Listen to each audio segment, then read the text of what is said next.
Hello and welcome to Nerdarchy. For nerds, by nerds, I'm Nerd Steve, and tonight hanging out with this fine nerd.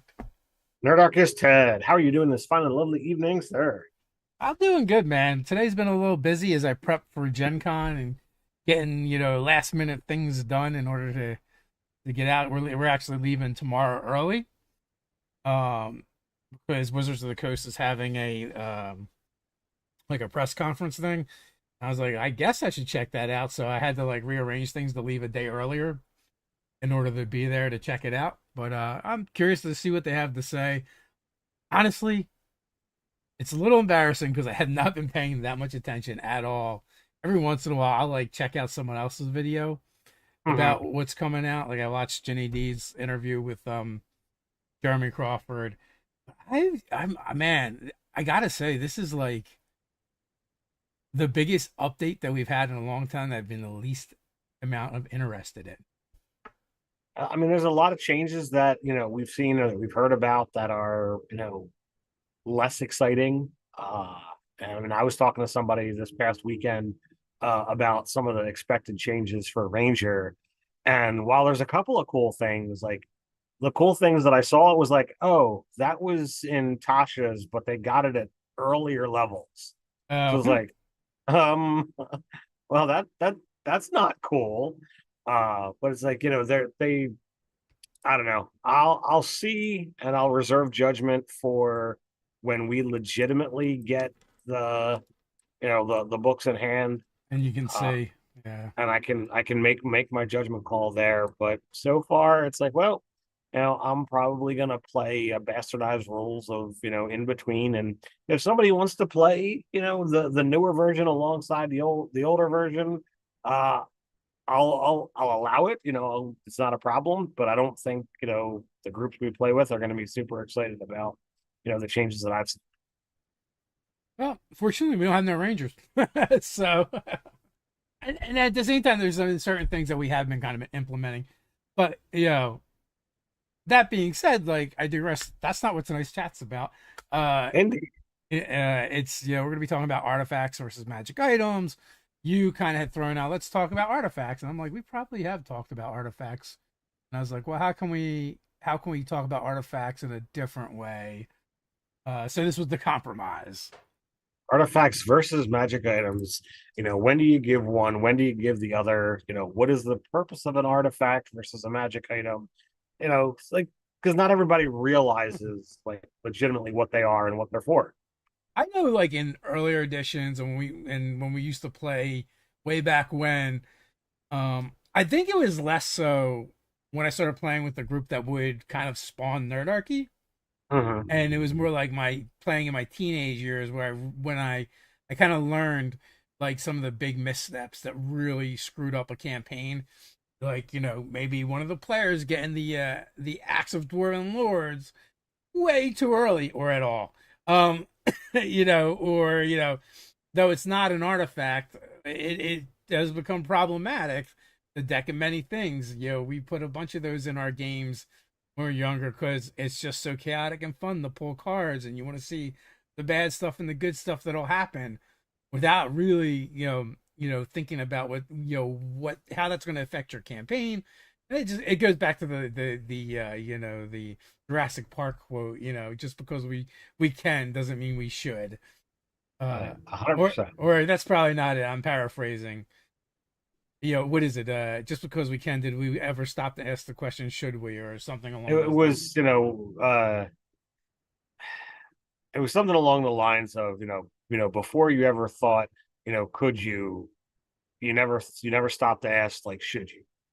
It's something along those lines. It's definitely could and should. Yep. Uh, And but we shouldn't, right? The answer is basically you shouldn't. Like, I will say I've used an artifact in our game. You guys have been questioning for a while. You got it the last session. For the first time, I can't even tell you the last time I dropped an artifact into the games that we currently play in. I may have never dropped an artifact into that we play in. There's definitely been some really uber powerful magic items.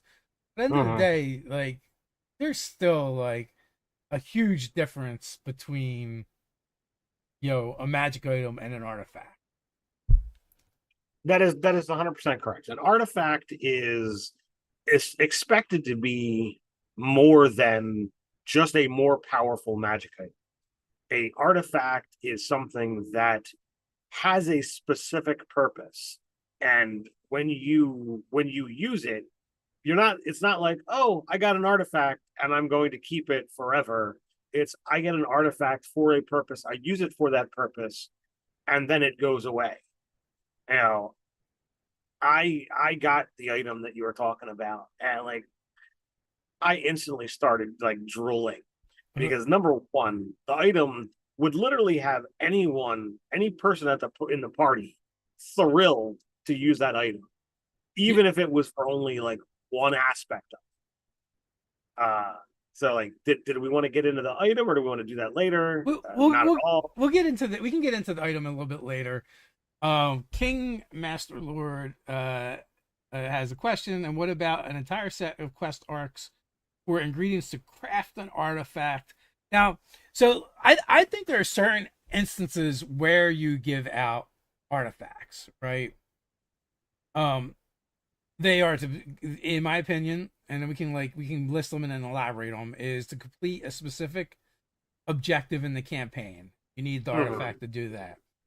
Um, Lord of the Rings style, you're working to destroy the artifact. Right. You know, the third and final way that I think it's cool to give out an artifact is the campaign's over. Right? Like they get the artifact, the campaign is essentially over. Maybe there's a session or two where they use it, but it's, it shouldn't be something that hangs out, and whoever owns that artifact now probably becomes lore in your campaign. Right. Now, I think artifacts like are not expected to have like any kind of protracted art where they're in play. You know, I would say, you know, less than a session or a session to three would be like the most that I feel would fit. Unless you're doing something specific where it's like, all right, everybody's getting one of these jams because, you're going to go kill the gods, or you're going to, go do something that's, mega catastrophic, whatever. But for the most part, artifacts are things that break the norm when it comes to magic items. They are something that I don't think player characters should have the ability to create. Questing to assemble one, sure, if that's what your DM wants to do, but I wouldn't call that an artifact. Maybe reassembling an artifact, that somebody else imbued. Uh, I'm okay with that. I mean, I kind of am okay with whatever. I don't think it really matter how the artifact comes into existence, because they all come into existence somehow. Now, is this wholly through the purview of what the characters do or can do? Maybe not. Like maybe they're the instruments that are being used to do the thing. Brian Smith being a smartass, no artifacts at the first level, and trading a feat for an artifact. Come on. Well, I mean, that sounds like a good one right there. In your campaign, you can do whatever you want, and see That's how it true. works. Also, like maybe you may find you've created a very interesting play style. Uh, or what more the thing is more likely to happen is all your players are going to die because you give them this like super cool thing, and then you have to ratchet up the threats in order to compete with them because they're overpowered. But the problem is they still have first level hit points, first level armor class. Well, maybe depending on what the artifact is. But unless it gives all of them great armor classes and stuff, then maybe not so much. So that's funny, King. Like to bind a BBEG with evil Afridi, for example. Maybe Zargon got loose. It's funny that you put it that way because that's kind of what we did. Brian Smith, I'd argue Jumanji is a board game, is an artifact, and a random kid finds it an artifact at first level might absorb the character for 40 years in a game. Haha. It's at least a legendary magic item. Yeah, I'll but give you that for sure. that's also a movie. It's a Yeah. story, and when you've got one person that's involved in that story, like, okay, you can make changes, but the kids weren't the ones solving the problem. Like, once Robin Williams comes back out, he's the one who's had 40 years trapped in Jumanji, leveling up, is able to help win the day. So, all right, let's go through, and we'll actually come back to you, King, with kind of like the example you kind of mentioned because it's relevant. All right, let's start with like the easiest one is, introducing your artifact. I would say almost at any level, really, when the goal is to get rid of the artifact, right? You just have to take into consideration, well, is the artifact that's being introduced, are you expecting your players to actually use it at times? I mean, like Frodo and Bilbo, although they did it sparingly, they still used it, right? And Mhm. there was kind of consequences for that. And that's the other thing about artifacts is they generally have detriments to go along with them as well. Um, Yes. which didn't we only had one of the detriments come up in our session. There were going to be others. Oh yeah. Oh yeah. Now I don't know, like with ours, I'm going to put you on the spot whether like there were detriments that you just didn't share, or like whether you rolled in how I RP'd the thing, and you're like, yeah, that makes sense, so I'm gonna have that go forward. Uh, but like my character got a whole crap ton of power, and I'm like, once I gave it up, which I don't know if he really had the it was going to go away during the battle shortly after he attuned to it. But I, as the player, realized I'm like, oh, I don't get to keep this thing. That sucks. Yeah. Well, I definitely had some foreshadowing way back. So that Yeah. might be the case. But yeah, so like I mean, actually let's just talk about it because like we'll talk about we'll wait till we talk about purpose, but the idea is, perhaps you have to get and recover an artifact before an enemy does. And then the only way to truly keep it safe, out of the hands of you know people that shouldn't have it is to destroy it. Well, that's a huge quest, and frankly, Frodo's quest was rather easy in comparison to some of the artifacts in the books and the ways they tell you can destroy them. Like what is it, the book of Vile Darkness is like insane, to destroy that thing. It's basically impossible. Right. The quest to destroy these things should be something that is off the charts, and it should be in and of itself an epic quest. That could be entirely, an awesome campaign that you're keeping the thing safe while you're seeking its destruction, and keeping it safe meaning like keeping it out of evil hands. Uh, So which again, like that could be the whole campaign, right? Like you can have your own Mount Doom that you have to go, take it to, or maybe you need, you need to do something to it and then have a specific red dragon breathe fire on it and smelt it down willingly, right? It can't happen by accident. And like right. that's the other thing that you can do with artifacts is that they can be quirky and weird um in order to destroy them. Like, oh, you must, you must submerge it in the tears of a devil, right? So how are you gonna get a devil to cry enough tears to submerge it in? But that's the nature of artifacts. They're not meant to be, easily taken out of the game. Now, Because there's something that took a lot of power to call forth. So you got to do something to make that power go away. yeah. Now, the purpose, having it put in the game for a purpose. Now that's completely different, right? Um, with that we can just talk about, my Under the Dome game. You guys had learned about a powerful magic item. I don't even know if it was, if we're calling it an artifact when you learned about it. Um, No, it was just called the Titan Stone, and we're like, okay, we got to go find this thing. Yeah, so this magic item broker who's maybe a little bit shady. Maybe. Maybe. Sends them off and was like, "Yeah, bring this back to me, and I'll do whatever. We can work something out." And you guys had this elaborate plan to you were trying to set him up in order to do it. So I was like, "Okay, you guys need a quest," and we hadn't done a hex crawl yet. So I was like, "All right, let's work a hex crawl in. Then we can work in a dungeon crawl after the hex crawl." And you guys, have to face these Nothic brothers on this giant crab, plus all their minions in order to wrest the Titan Stone from them, and they're being powered by it. It's definitely had some effects on them, and they've been using it to call, monstrous humanoids to them, and like they were assembling an army for something. Uh, and then you guys, as you guys defeat them, and you take the stone, go to leave with it.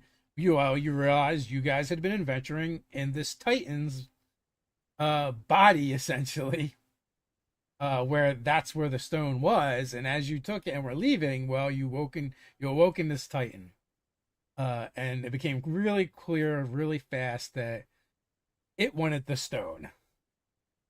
So they began fleeing, and Ted's character attunes to the stone.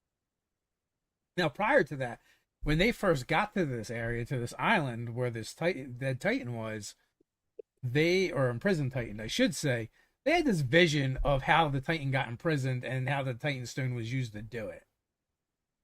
Now that was many sessions ago, and we only play this game once a month, so I don't know how many people even remembered that. Sure, and to be fair, I did remember that the stone was embedded into the giant.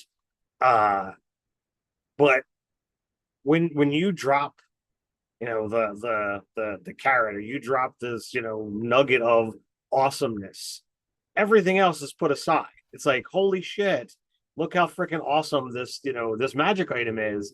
I wasn't thinking about, oh well, I don't get to keep this thing. All I remembered was we're on a quest to bring this thing back. I don't want to give it back.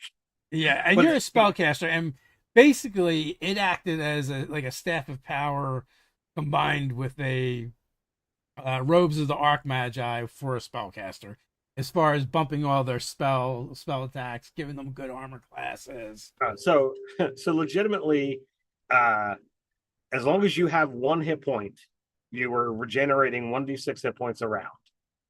You had an armor class of 17 plus your dexterity. It set your strength score to a 29.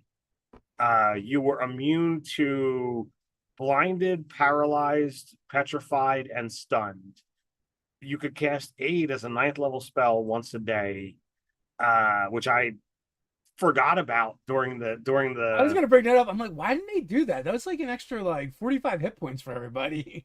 uh yeah, I was upset. Because I saw it afterwards, but I mean, like, I had one round and I needed to cast enhance ability Yeah. to to whatever. And had there been more prep time and I would have thought about it, absolutely. Um but then it was +4 to spell attack and spell save DCs. And like that alone was like, all right, as a spellcaster, it doesn't get better than that. I was a sorcerer.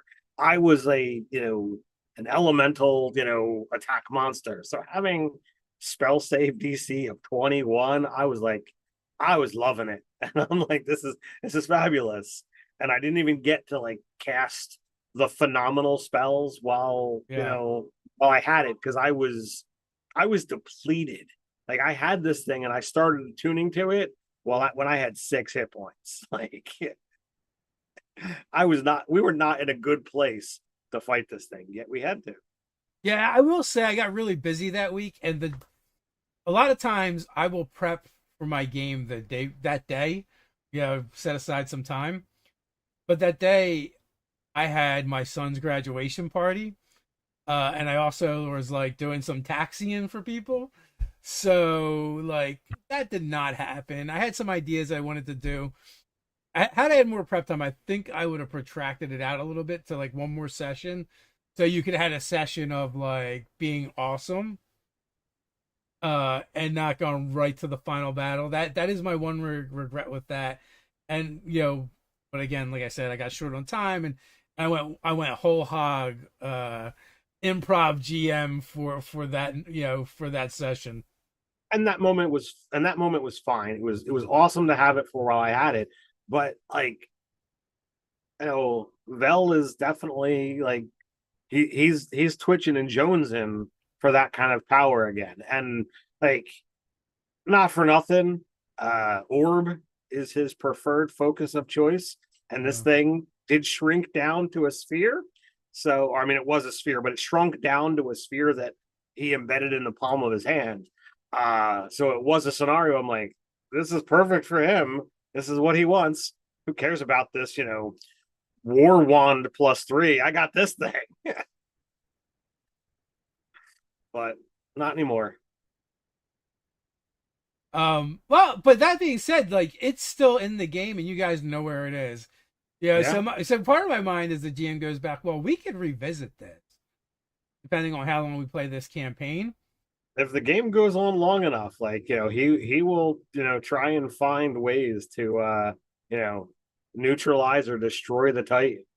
Yeah. Uh, Or if a threat appears that is even scarier than the Titan. that could work too. Yeah. And currently, so currently, like we end it with you guys kind of leaving the Titan where he was in the bog. Um, and then you guys just return into town. But if you guys want to, um, you can do it one of two ways. One is we can retcon you guys aren't back at town yet, or two, you guys might plan a pilgrimage. Like, so I don't know if you guys wanted to do anything to like make it harder for other people to find. Uh, we did also have an after scene where like one of the other players was like, "Well, I want to try and tune to it and see what happens," and it almost went really bad. I gotta say, as much as I want the stone, I was curious to see how all of that was going to unfold with our artificer, merging or almost merging with his iron defender. I don't know whether like he was going to become a villain or whether like you were going to like turn Gruff his iron defender into like some sort of like mecha armor for him, or what you were going to do. Yeah, I wasn't sure yet either. To be honest with you, I don't know where. It was the end of the night. I don't know where that was going, but all I know is if you start fucking around with artifacts just because, then I wholeheartedly believe there should be a chance something bad happens. Sure. Because we already know the awesome stuff that could happen. Yep. Um, but if you're gonna poke the bear, the bear, there's a good chance the bear bites you. Entirely true. So, when it comes to artifacts, like, you have the purpose, but it really needs to be defined. So with this Titan Stone, it was crafted to basically imprison the Titan.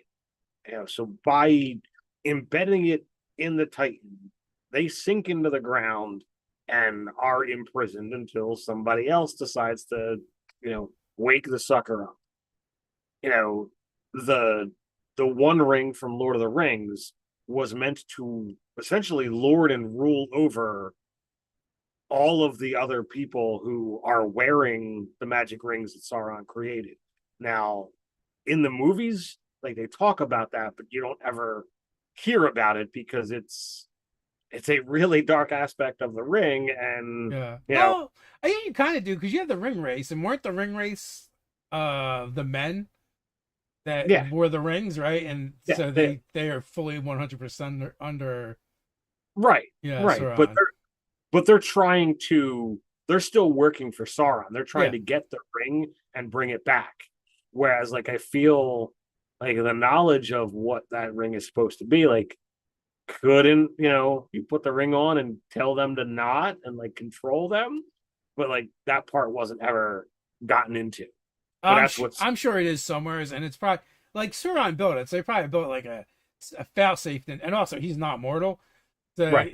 he probably built a fail safe into it, like, oh, it only works for me or this specific thing. Right. Or, Sure. And to be That's what fair, I would do if I was DMing that, D&D campaign. I've only read the Mm. 4 books, and I Yeah. know that there are many things beyond. So like, I am not in any way, shape, or form an expert. So don't please don't criticize me if I or got something wrong. Um, but so like, if you're gonna put an artifact in the game, everything about it, really should be come up with first. What is its purpose? How long are you going to allow the party or whatnot to use it? And what is its exodus? Is it being destroyed? Is some kind of greater than the party power coming to claim it? Is the party expected to return it to some sanctuary? Does it just disappear? Like, having these kind of things figured out in advance will allow you to have the wherewithal to say, okay, shit, I gave them something really powerful. How long am I expected, to deal with that? Dave, literally a couple hours went by and it was, out of the party's hand. I if I had my laptop, I'd been like, putting all these changes in. I happen to have a paper character sheet for this campaign. So like, I literally just wrote it all in pencil. By the end of the night, I'm just like, mentally Racing. weeping. I'm erasing all of these massive bonuses. Yeah. Wah, No, wah, wah. I don't have a 12 AC. I've got a 19. I got, all this and all that. Glorious. But it went away. You can get it anytime you want.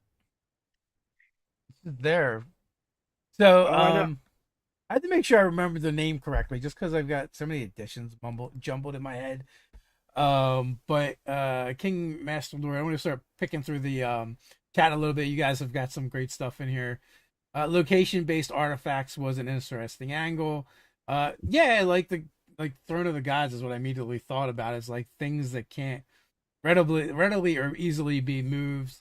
The Titan Stone had the potential to be that, but I was like, nah, it'll be more interesting if they kind of can do stuff with it and make it mobile. Um, it is kind of cool too because then especially if you're like setting up like a base of operations. But again, probably better for the place where you're gonna have your adventurers have to like infiltrate and get to like the bottom of a dungeon, so that and also they can't carry it out easily and use it, use it whenever they want to. Is also a big deal. I mean, when we did the Mage Forge, um, product, we created kind of a PDF to go along with it, and that was the actual Mage Forge itself. I don't remember Right. if that was legendary or an artifact, but yeah, with a couple tweaks, you can go either way. Correct. And that was location based. And but the cool thing about artifacts, even if they're location based, that location can move because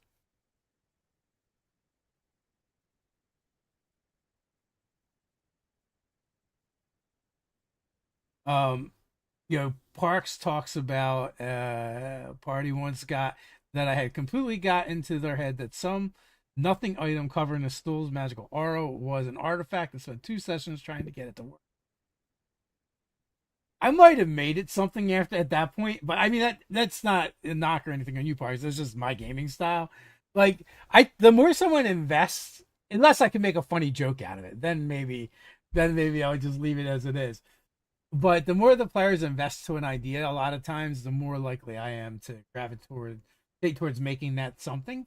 It might not exactly be what they had in mind, but uh, I do like rewarding their investment game, even if it's in directions that I had not originally thought about or anticipated. I completely agree. Brian Smith, I like looking at artifacts and imagining what a villain would do with one and build that out as the BBG guy and his scheme. And that's kind of what I did to an extent. Like, they were looking for an item. I knew I was going to need an item. And then I decided to use Donjon and just completely make a random dungeon.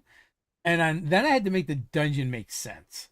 So I'm like, well, what would make this dungeon make sense?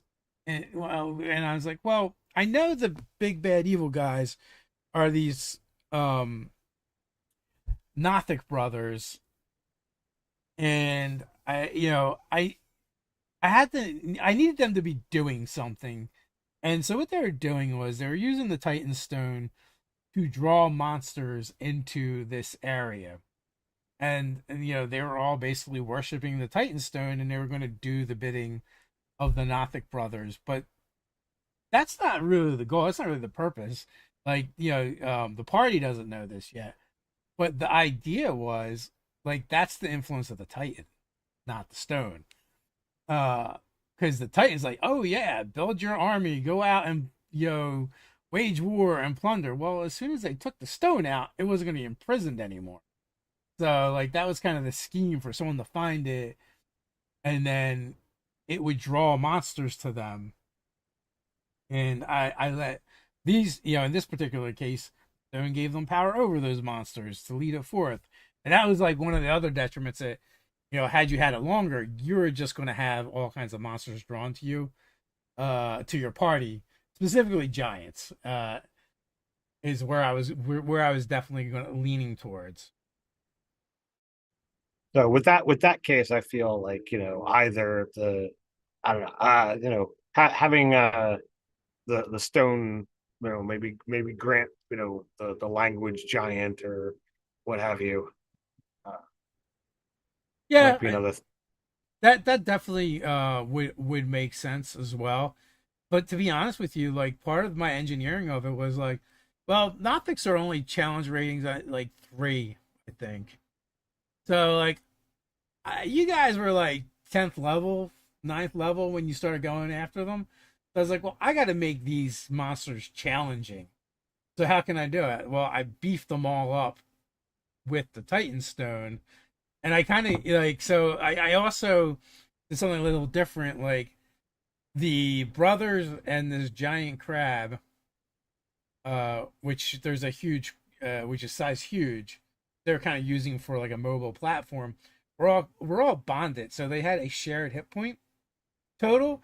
So you couldn't kill them one by one. You had to get rid of all the hit points for them to die. And then they had like a mythic ability where they then like this is not my final form, which that was completely inspired because Ted had a really cool mini that he had placed on the table, and I had them form into that basically. And also, I also wanted the fight to be a little more challenging, and and it was that kind of took it to just over the top as far as you guys being, I don't know if we're gonna be able to do this or not. Yeah, it was. I like when Dave enjoys the mini collection and decides to do something cool based off of the stuff that I have here. To me, it's like yay, the stuff gets some extra play, and especially with like the mini in question was a kit bash that I had done. It was like a Reaper's version of an aboleth, a dragon turtle, uh, claws from some kind of demon, uh, and then like I gave it antenna that was literally just painted wire with hot glue on it. But I really dig the mini as a, and Dave apparently was impressed enough with it to be like, all right, this needs to be something. It definitely needed to be something. Um, yeah, Brian wants to revoke your nerd card for your Lord of the Rings knowledge. Actually, though, I gotta admit, you can revoke mine too because honestly, I think the movies are better than the books, and I don't think you could go back and read the books without like falling asleep. Like that style of writing is just I'm just so not into that now. Yeah, once you read some of the Wizards books, you know, it's like, I'm sorry, I can't just constantly run from combat. I know it was a different time, but nah, man, you got to stand and fight, kill it all. Yeah, it just feels a little archaic. Brimstone wants to know about Zoo Mafia. So actually, when I get back from Indy, me and Ted are gonna sit down and put together our plan for the relaunch of Zoo Mafia. We've already talked to one of like the higher end um, marketing companies, and we would think about some ideas we can do to get the word out. I'm going to have some more free time available, so we really want to work on that and get it out there so people can play it. Be great. Indeed, but it's not dead. We're still moving. Yeah, just albeit slowly. We figure it's going to take as long as it takes to make it go. So, Brian Smith, what's the most metagame affecting effects that Artifact can think of and feel like the Artifact gives you leeway to go bonkers? I mean, to me, if you want to talk about meta, like I feel like doing the let's break the fourth wall and allow you to acknowledge the books. Like that to me is as meta as you get. Brian says, "No, man. I'm saying your nerd card can't be revoked this late in the game. You have no, you've become an uber nerd. You're immune to the revoking of the card. It's just like they can take it and destroy it, but a new one just I mean, like there are so many levels of nerddom that I feel like I have laid claim to over the years. I'm pretty confident in my level of nerdiness that yeah, I haven't read the Silmarillion and I don't enjoy reading the Lord of the Rings books, but I love the Lord of the Rings and the foundation of what it's done for fantasy movies and fantasy gaming and fantasy in general. Uh, you know, but D&D, LARPing, card flopping, sword fighting, uh, you know, the novels, the cosplay, like it's whatever. so. What were we talking about? The most meta game affecting effects that Yes. Yep. you can think of for an artifact.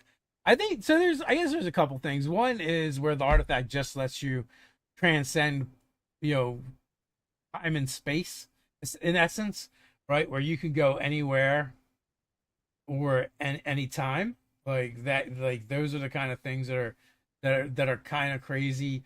Anything that would give you, any kind of ability that's on par with the gods themselves is pretty crazy. Um, but again, like it still has to be balanced out in the sense that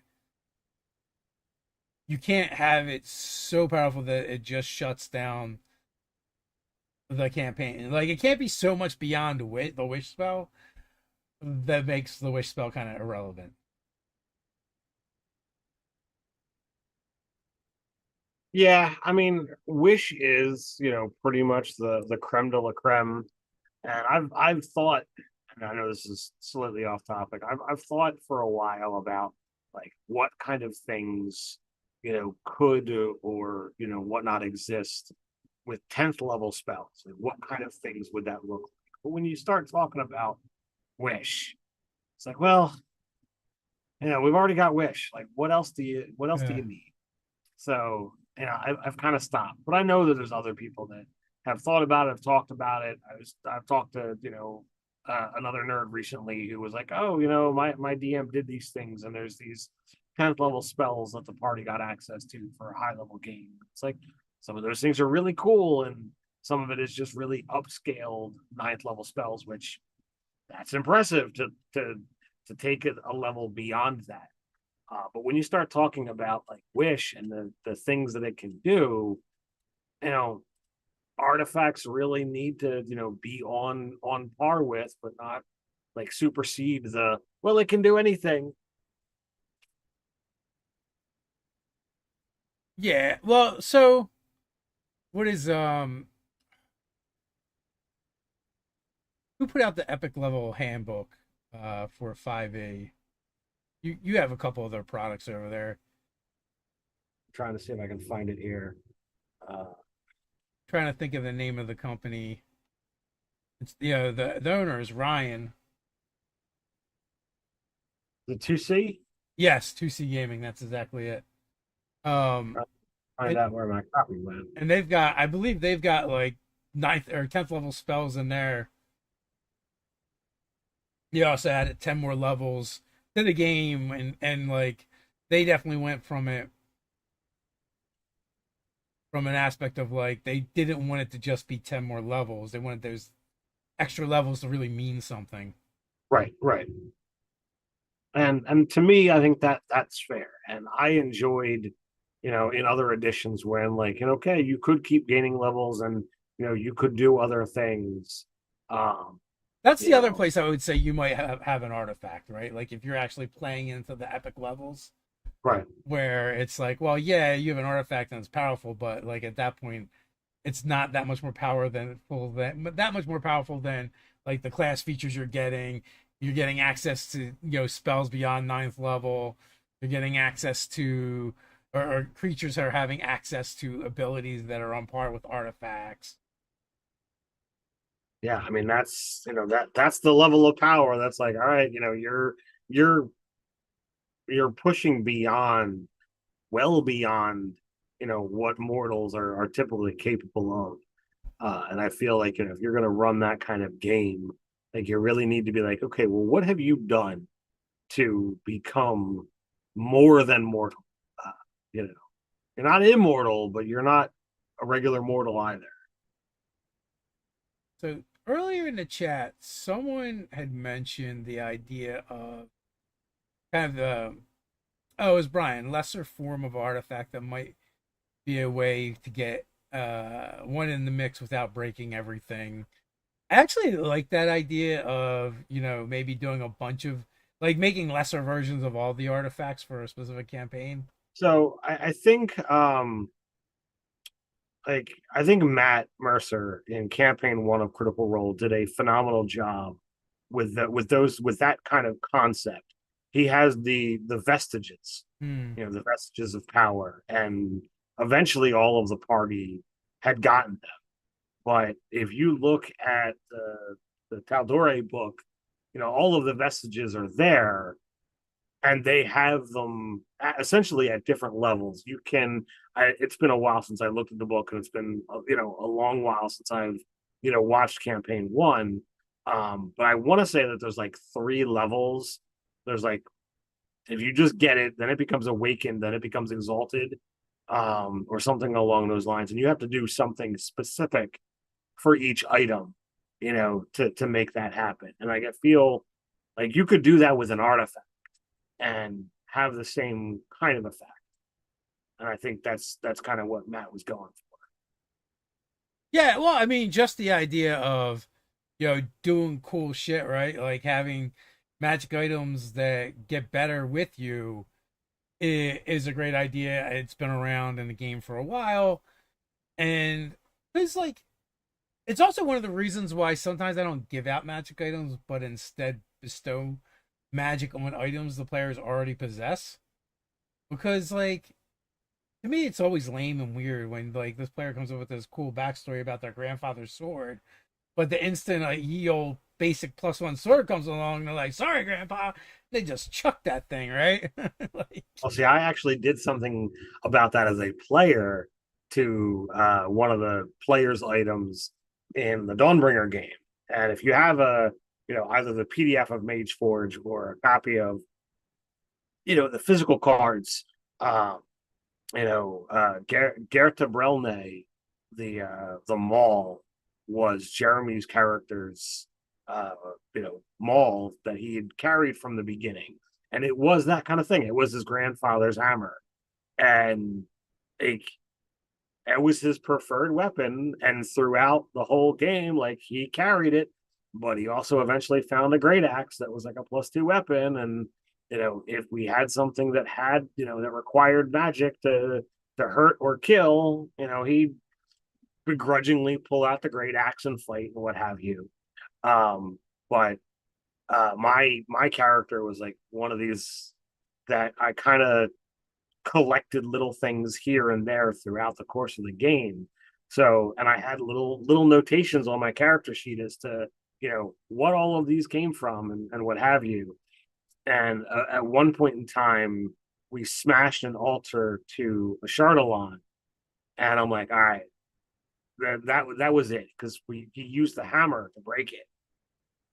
So I'm like, all right, I'm gonna do this. So like the shards of the shrine were literally embedded into, this hammer, and I did this whole ritual, and I crafted all of these things and made adornments, and I called upon powers, and it became this like super uber weapon.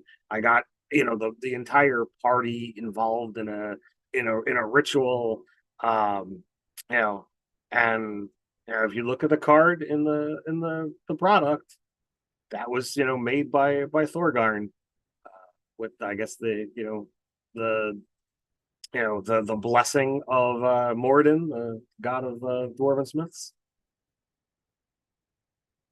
Yeah, so yeah, and like to me that is way cooler when you can do that for a player instead of just like kind of like, oh, you found another thing. Um Matter of fact, like I think with in our first campaign for 5e, one of the players like had fought with a greatsword and that thing got upgraded at least twice. He's You're talking about in Was your it first campaign, Yeah, 5e? was it Bloodfang? Oh, Bloodfang. Yeah, Yeah. it was upgraded at least three times, because it had abilities, but it also like had two different gems implanted in it that offered like frost brand and fire branding. The thing was enlarged as well, so it did, in addition to like the normal 2 die 6 damage. I think it was rolling another 3 die 6 and a die 4. It Uh, was that was it was 6 die 6. So they did fire damage, cold damage, and then the sword damage. So it was at least 6 die 6. There might have been a okay. die 4 in there. Okay, so I think the die 4 was like, because it was bigger. I could be wrong. Uh, but yeah, like I knew how big it was, and literally the last session that we played, like he was found and he was Varganized, turned into a Vargarian, and I was not looking forward to fighting him. It would have been a blast. I had told you what my plan was. Yeah, my plan was like, all right, at that point in time, we're 20th level. I was gonna reach out to Quinthel and be like, look, fix him. So, but yeah, so I mean, that's another way of kind of like increasing the and ratcheting up the power level of things that you have. I think there was a couple of things in the Mage Force were just things that got imbued from and players ended up with. Um, you know, Kenna's swords in there, Hmm. which started off as a kind of like just an interesting magic item. It wasn't like super powerful, but it was just a stiletto that could grow to a short sword. And it was just magic +1, but later she became a champion of the Winter Court and got upgraded for that as well. Um, The pig is Pigpen in there? I think Pigpen is in there. Although that one wasn't that one. I think the player asked for a magic hammer maul because they came to the game late, and I was like, all right, what can I give them? It's kind of cool, and they got Pigpen, which I believe she named it, right? Like I described it, and basically it's this hammer that would do corrosive damage when you hit with it, and also was a kind of a siege weapon, so against objects or constructs, it was really potent. Um, but the downside was it looked rusty, and in bad shape, and it would just flake off rust everywhere all the time. So And then Sam's halberd was in there as well, right? yeah, it was either halberd or glaive or something. Glaive, that's it. It was the Yeah. is it the glaive or something like that? All I So remember was like it was very nature oriented. yeah, yeah. What what level is your beard at this point? Sophie wants to know. Hey, Sophie, been a minute. Uh, I don't know. So mine might have downgraded because I shaved it down to just the goatee. Where Ted's he's been leveling up. I get bored every once in a while and do something different. Ted is probably more of a creature of habit. I tend to be Very much a so. chaos agent. Max level, King says. Um, so also Sophie's one is a game alumni, designer Indeed. alumni. Uh, Brian wants to know, what if you offered a single use artifact like a Warlock patron might offer, or something with some big drawbacks, but a single surge of power? I mean, that, there's things in the DMG that are kind of like that. And if you're talking about just like an Uber bomb thing, like that stuff is awesome and great to put in your games because, like, if one time for one use, they can only break one encounter at best, right? Like, So, uh, like, whether you're talking about a scroll, a potion, something that you just like, crush. Heck, if you want to go in this direction, eat, imbibe, yeah, whatever direction you feel like going, depending upon the bestower of said artifact. You could just be like, all right, you got this thing that you know increases your spell DC for the next hour, or it grants any of the epic boons out of the DMG, or heck, a number of them. You could literally create all of these little pockets of artifact level power, and just be like, okay, you've got these things, but you can activate it once, and that's it. Like, once it's activated, it's done and it's gone, and there's no getting it back. yeah, and uh, that stuff's fun too because then also it's also a little evil, right? Because then your players are like agonizing over, like, is this when I use it? Is this when I use it? so, like, if you've got, like, when we run games these days, we know, like, when we're at the culmination, like, oh, for the last 6 episodes or sessions, we've been chasing down this big boss, and we know after tonight these characters are getting retired, you know Yeah, 12. So, now's the time to pull the plug. Or if, like, you do D&D in a castle, there's 6 or 9 sessions, and when the last one is. Like, now's the time. You pull the plug, you pop the potion, you do what you need to do. Um, so, oh, it's also too, I would say, like, as a GM, don't be afraid to tell your players, like, this is the grand finale or whatever, so that they don't end the game without using the cool thing. right. Because that would suck. Especially if, like, they lost because they didn't use it. Yeah, yeah, so, like, I feel like definitely there's a time when, like, as a gotcha GM, you just kind of like scheme as to, like, oh, let's see if we can make them not use the thing. But at this point in my gaming, I just rather be like, hey, here's the cool thing is about to happen. Like, this is probably gonna be your last chance, so you might want to, you might just want to use it. You might want to use it now. So Indeed. So before we get out of here, we got the last couple of minutes. So, as always, feel free to put, your questions in the chat. But just to reiterate the difference between a magic item and an artifact, if you're looking to put something in there because you think it's cool and you want to reward the player, and you're expected to give it to them and, like, just remain in the party, it's just a magic item. If you're looking to have something that is incredibly powerful, has story driven elements, has specific purpose for why it's in the game, and how it's expected to leave the game, then you're talking about it. So, like, there should be no question in your mind as to what this is. And if you're not looking to run a super mega 20 plus level game, putting artifacts in there to just leave in the game for the duration, it's not recommended. But do as you want because it's your game.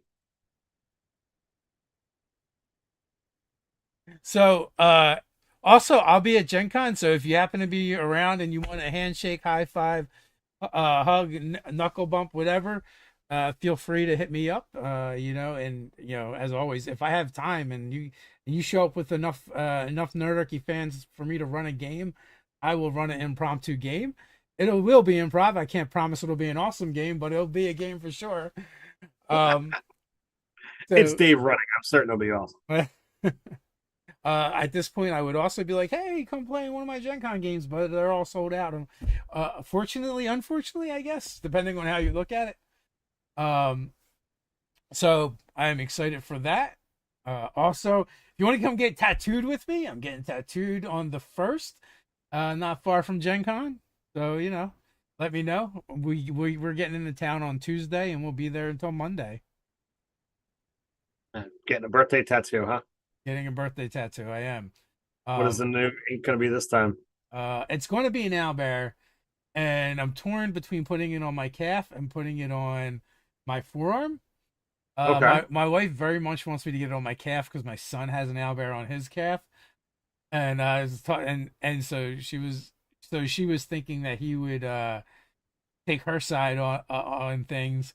He's like, oh, that'd be a good place for one as well, and it matches how your kind of stuff on your other arm is, and you don't have as many D&D tattoos on that arm, and I'm kind of like, I don't know. So like, it's weird, right? I'm like, I'm working my way down. I don't know what to tell you. It's like I got the arms, the chest, the back. I gotta get there. Plus, it's like I just want to fill my arms, and I'm like, I don't know. The owlbear on the back of my forearm would take up a lot of space. Well, we'll have to wait and see when you get back from Gen Con. Let's see what I decided on. What winds up happening.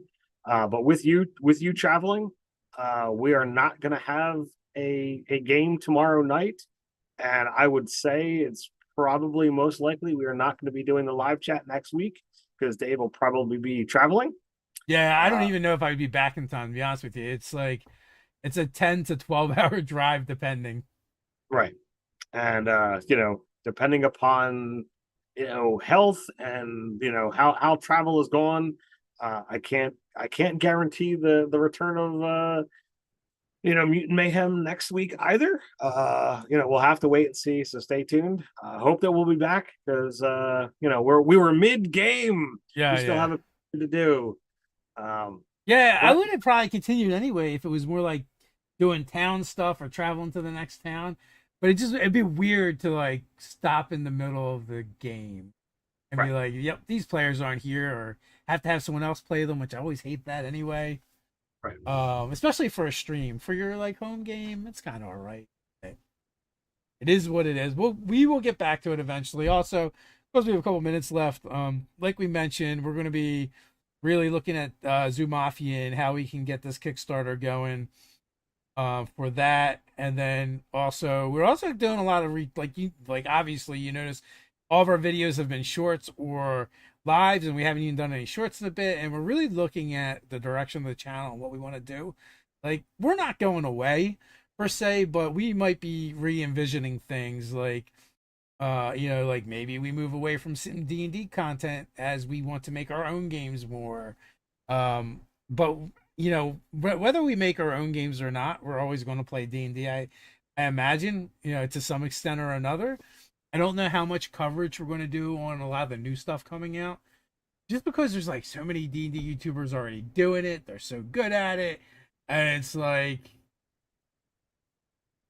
we might just be in the mood to do something different and go in a different direction because we've been doing this kind of the same thing for a while. So I imagine like over the next month or so, that's another thing we're going to be working on.